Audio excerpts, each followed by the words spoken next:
The Chaser Report is recorded on Gadigal land. Striving for mediocrity in a world of excellence. This is the Chaser Report. Hello and welcome to the Chaser Report. I'm Charles Firth, and with me today is Dom Knight. Yes, I am. Certainly, I'm back in our hometown of Sydney. Charles, you're still in Adelaide. Why on earth? What can possibly be holding you in Adelaide for all these weeks? I saw the best show I think I've ever seen anywhere in the world. I'm 47 years old. It has been 47 years before I actually realised just what live performance can be, Dom. Is this working into some bullshit plug for your own show? No.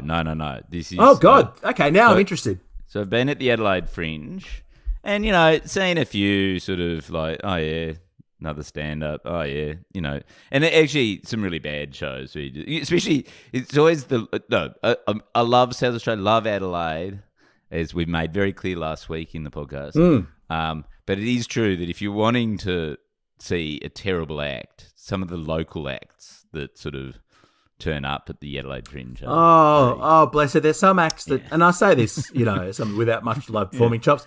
Are there some acts that don't make it out of South Australia? Yes, right? Exactly. Oh, but this is not one of them. This was from Italy, right? It was. It's called. I don't really know how to pronounce it, but Spatabing. Wow. Spatabing. Yeah. And it was, or the Australian, the English language title to the show is The Art of Hitting Yourself. The Art of Hitting Yourself. Okay. Yeah. So it's written and performed by this guy called Anselmo Luisi. I don't know where to start. I mean, you know how on TikTok, the whole face slapping thing is like the latest crazy sport. I mean, the Power Slap League apparently at Las Vegas is huge, and it's great because I don't know. I learned about this sport probably a couple of months ago when Hartley, my son, showed me all these TikToks of people just slapping themselves. It's just horrible, right? But it's now turned into a proper competitive league. And then doctors came out the other day. There was this announcement saying that it's not really a sport. All it is giving you brain damage. It's just a way of getting brain damage. But I mean, Charles, my argument about that is that anything looks good in slow motion, right? I mean, I've watched it. The slaps do look, the way that the cheeks move sideways with the sheer blunt force of the trauma-causing thing. If you could somehow visualize the brain cells dying in real time, that would also, in slow-mo, that would also be very impressive. But I reckon you could just spag on a table. You could do a poo in slow-mo and it would look impressive. It's to do with the super slow-mo. It's got nothing to do with the slapping. Yeah. So why not find a way that doesn't cause brain damage? Although that said, Charles, I do want to see the look on the face of everyone who's in the Power Slap League in slow-mo in 20 years when the neurologist tells them that it's game over. I want to see the hope go out of their eyes. Well, that will be super slow-mo because they'll have to think about it a bit to process what they've just been told. That's right. You just film it in real time and it'll slowly sink in. Oh, that's tragic. I hope they're getting paid well. Now, this show that I saw in Adelaide is what the face slapping league should be, right? Oh, okay. It's called The Art of Hitting Yourself. And what it was, so I walked in and I was a little bit worried because they said, it starts at 8:40, right? And there was an usher, well, there's a couple of ushers. There was the box office person who's selling the tickets, but there was nobody else. Right? Not a single other person. And I went, so hang on. And it was like 8:39. It was like, so do I walk in, like, does the show start at 8:40? And he's like, yeah.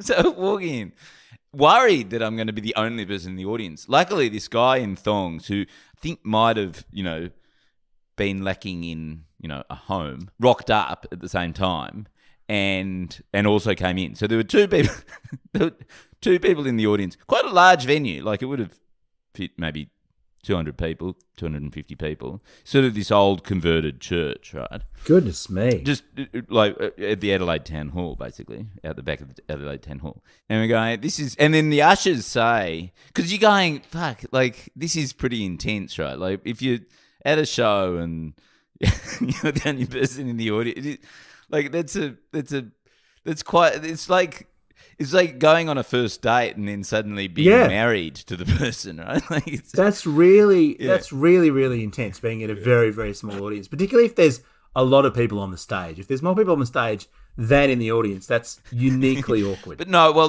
this is a one-man show. So, the ushers said you've got to sit in the front row, right? Like, which is really, there's nothing between you and this performance. Anyway. And the disappointment of the performer.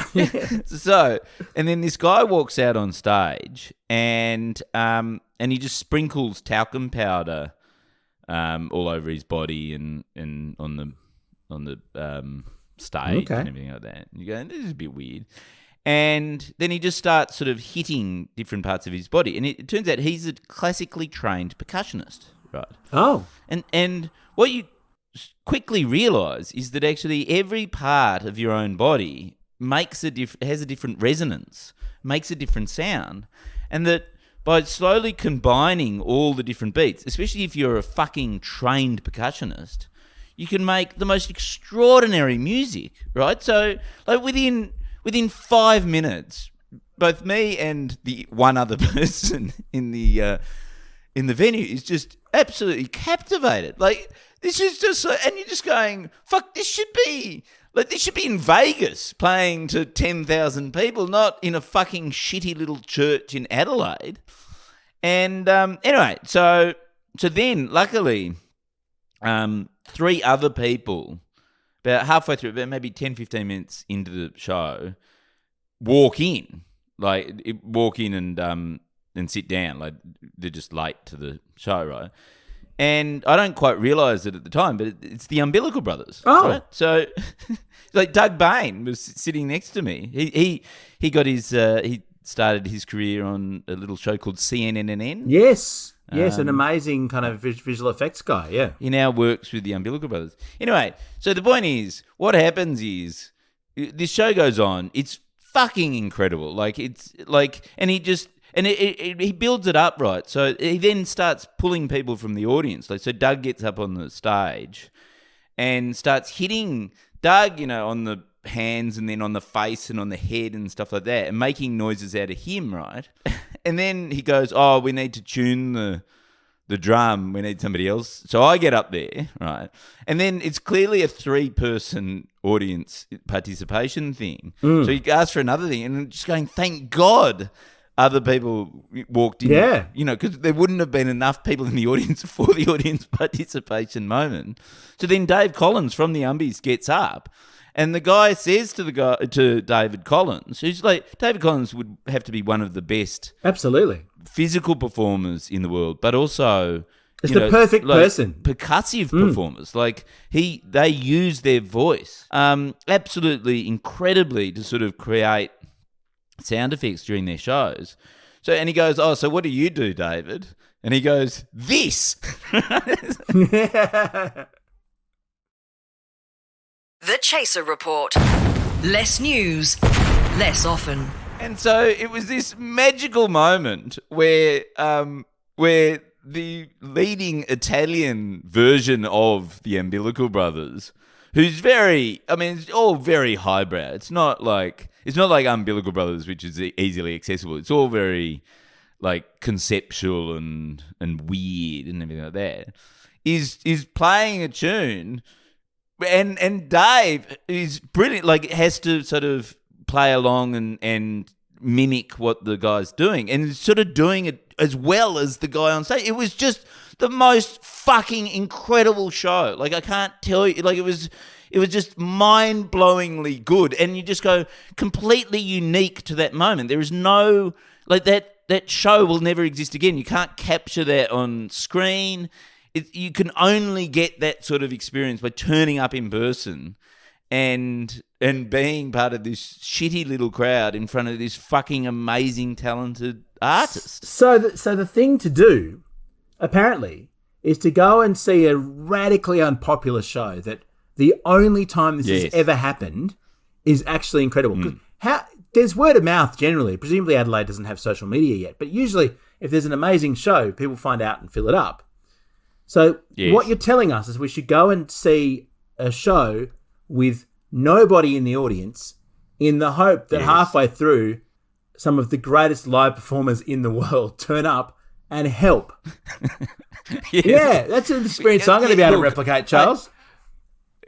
Like, go to a poetry slam and suddenly Lin-Manuel Miranda walks into the room and starts dropping rhymes and say, like, great, if you're there. Like, are you just trying to make us feel jealous? No.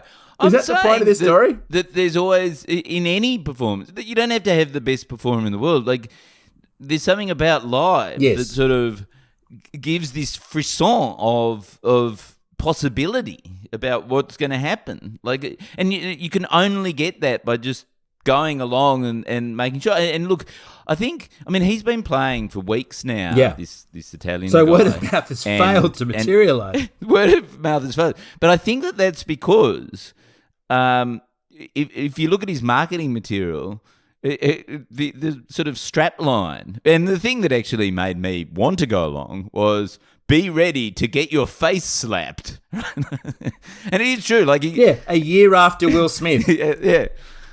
So I think that, like, I tried to convince James Schleffel, who I do my show with, to come along because it was after our show, and he looked at the write-up and said, but I don't want to get a headache, and instead went to the Soweto Gospel Choir in front of thousands of people. Whereas you, being racist, wanted to see the white but guy. Like... It's true that the title of the show, I'm just looking at it here now on the Adelaide Fringe website, Sputter Bang or the Art of Hitting Yourself. It doesn't bode well. Yeah. Look, I think it doesn't bode well at all. I think it probably got enormously good word of mouth, right? But then people would look up the materials and go, oh, well, hang on, I don't want my face slapped, and then just would leave it. But also, Charles, can I quote, a hilarious journey through music and theatre which will make you discover unexpected sound landscapes blending mime, body, percussion and singing. Yes. That to me sounds excruciating based on the description. It's been lost in translation, unfortunately. It sounds like terrible student theatre, and clearly it's amazing. I mean, I want to see this now, right? Is it on elsewhere? Can we still see it? You would have loved the one. There was a whole song that he did, or sort of like piece that he did, that was based on an allergic coughing fit. Oh wow! So it was all the different sounds that Dom you make when you've got hay fever or whatever. Yeah, that's true. Gosh, imagine Craig. Craig who constantly coughs. But going to see that, he sort of doled it out like it was a percussion piece, and it built to this incredible sort of cascade of quite rhythmic, music, really. But the interesting thing is that psychologically, hearing someone do that makes you want to cough yourself. Oh, of course it does. So you've got to kick off, and he would like every time somebody in the audience, in the 5 people by this stage audience, I'm coughing now, would cough, he would sort of nod at them and sort of give them permission to cough. So by the end, there was sort of this sort of, syncopation from the audience of people just sort of coughing, as part of the performance. It was just fucking, I mean, yeah, look, it's not, Seinfeld or Friends or actually I need a more up to date sort of thing. I don't know. You do. 2.5 Men. Oh no, wait a minute. What's the show that's on nowadays?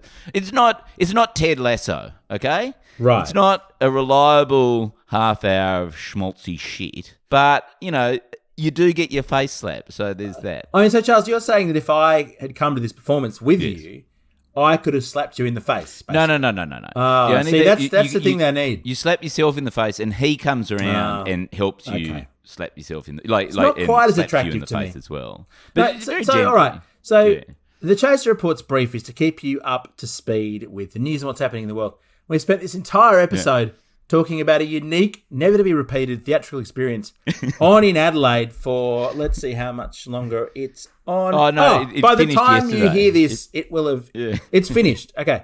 So, which not only is that one a thing with the Umbilical Brothers not to be repeated, the show's finished. Great, Charles. Thank you for delivering so comprehensively on the brief of the show. If you're still here, I must say, Charles, he delivered the story with great passion and I really enjoyed it. But even though at times I was thinking, this is like one of those dinner parties where someone bores your head off about an experience that clearly meant a lot to them that you can't possibly share in.